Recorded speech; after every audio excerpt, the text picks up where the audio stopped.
ঝোল দিয়ে দিয়েছি, আর একটু ঝোল দেব। টমেটো দিয়ে ঝোলের তরকারিও খেতে ভালো লাগে, আবার ভোনা বলতেও ভালো লাগে। ঝোল দিয়েছি বেশি। তারপরে এই মাছটা দিয়ে দেবো, এই ভাজা পোড়াগুলোও দিয়ে দেবো।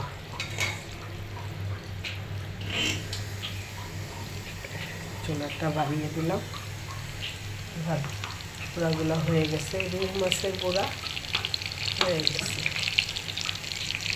দেখুন কত সুন্দর হয়েছে।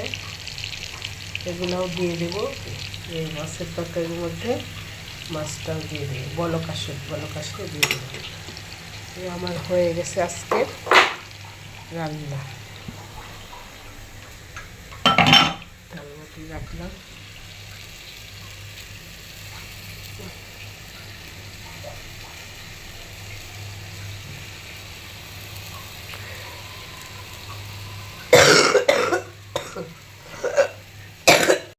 জাতীয় যে কোনো জিনিসই ভাজার আগে একটু লেবুর রস তেলে দিলে, বা যে জিনিসটা বানাবেন ওটার মধ্যে, বিশেষ করে ঝাল জাতীয় যে কোনো জিনিসে ভাজা, ওখানে একটু লেবুর রস দিবেন, তাহলে তেল টানবে না, তেল খুবই কম টানবে।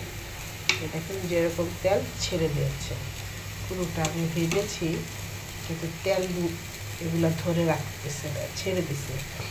কারণ এখানে লেবু দেওয়া আছে, এই জন্য তেলটা ছেড়ে দিয়েছে, ধরে রাখে দেয়। দেখুন আমি মাছটা দিয়ে দিচ্ছি। এই মাছ বেশি হবে, কেউ এখন মাছ খেতে চাচ্ছে না, জ্বরে সবার মুখ টুক অন্যরকম হয়ে গেছে। এখন এটা দিয়ে দেব কয়টা, আর কয়টা রাখবো, দিয়ে দিচ্ছি। দেখুন দিয়ে দিচ্ছি, কয়েকটা 3টা রেখে দেবো, কয়েকটা দিয়ে দেবো।